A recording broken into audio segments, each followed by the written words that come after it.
இப்போ செங்கோட்டையன் அவர்கள் சில ப்ரெஸ் மீட்டில் கூட சொல்லியிருக்காரு, பிரிந்து போனவங்க ஒன்று சேர நான் முயற்சி பண்ணுவேன். இப்போ பிரிந்து போனவங்க என்ன சொல்கிறாங்கன்னா, எனக்கு கட்சியில் எந்த பதவி வேணாம், ஆனால் நான் களத்துலேருந்து நான் பணியாற்றுறேன், நம்ம கட்சி வளரணும் அப்படிங்கிறாரு. இது எடப்பாடி ஏற்றுக்குவாரா? அது எப்படி ஏற்றுக்குவாரு? அவங்கள உள்ள விட்டு அடுத்தது அவருக்கு தெரியாதா சிக்கல் வரும்னு? அது எதுக்கு இவங்களை அலோவ் பண்ணால் அடுத்து ஓவராக பிரச்சனைகள் வரும் தெரியும். உள்ள விட்டா போதும், உள்ள விட்டா சிக்கல் தெரியும். இன்னொன்று, இவங்க எல்லாருமே எம்ஜிஆர் அவர்கள் எல்லாரையும் அரவணைத்து போனார், யாரையும் கட்சியை விட்டு இது பண்ண மாட்டா, விளக்கம் இவர் சொல்றாருல, விளக்கம் என்கிட்ட கேட்கலன்னு. ஜெயலலிதா அவர்கள் எத்தனை பேர் கட்சியை விட்டு நிற்கிறாங்க? விளக்கம் கேட்டா நிற்கிறாங்க. அவங்க ட்ரெயினில் வந்துகிட்டு இருப்பாங்க, மினிஸ்டர் இறங்கும் போது மினிஸ்டர் இல்லையான்னு கீழே இறங்கி தான் தெரியும் அவங்களுக்கு. எத்தனை பேர் நீக்கப்பட்டிருக்காங்க தெரியுமா?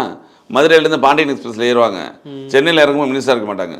அதே மாதிரி ஜெயலலிதா இருக்கும்போது சார், இப்போ நான் கேள்விப்பட்டிருக்கேன் என்னன்னா, அமைச்சர்கள் டெல்லி போனாவே அது அம்மாவோட இந்த கண்காணிப்பில் தான் போவாங்களாம், அம்மாவோட சொல்லிட்டு தான். இப்போ இருக்க அமைச்சர்கள் யாரும் இப்போ செங்கோட்டையன் போகும்போது கூட இபிஎஸ்கிட்ட சொல்லிட்டு போலே. நீங்கள் ஜெயலலிதாவையும் நீங்கள் எடப்பாடியெல்லாம் நீங்கள் ஒன்றா யோசிச்சு பார்க்க முடியுமா? அவங்க மிகப்பெரிய ஒரு ஆளுமை. அவங்க இருந்த அதிமுக நீ கிடையாது. இவர் கட்சியை காப்பாற்றினார் தான் சொன்னமே தவிர, அவர் ஜெயலலிதா அவர்களுக்கு நிகர்ன்னு சொல்ல முடியாதுல்ல. அங்கே ஒரு கண்ணசைவில் எல்லாமே நடக்கும். அவங்க மிகப்பெரிய தைரியசாலிங்க. வாணியம்பாடியில் இஸ்லாமியர்கள் விட்டு அதிகம். அங்கே நாகூர் அனிஃபா நிற்கிறாரு திமுகவில் இருந்து. இவங்க வடிவேல்னு ஒருத்தர் நிற்க வைக்கிறாங்க, இஸ்லாமியர் இடத்துல நின்று அவர் ஜெயிச்சு அவருக்கு மந்திரி பதவி கொடுத்தாங்க. வடிவேல்னு ஒருத்தருக்கு மந்திரி பதவி கொடுத்தாங்க.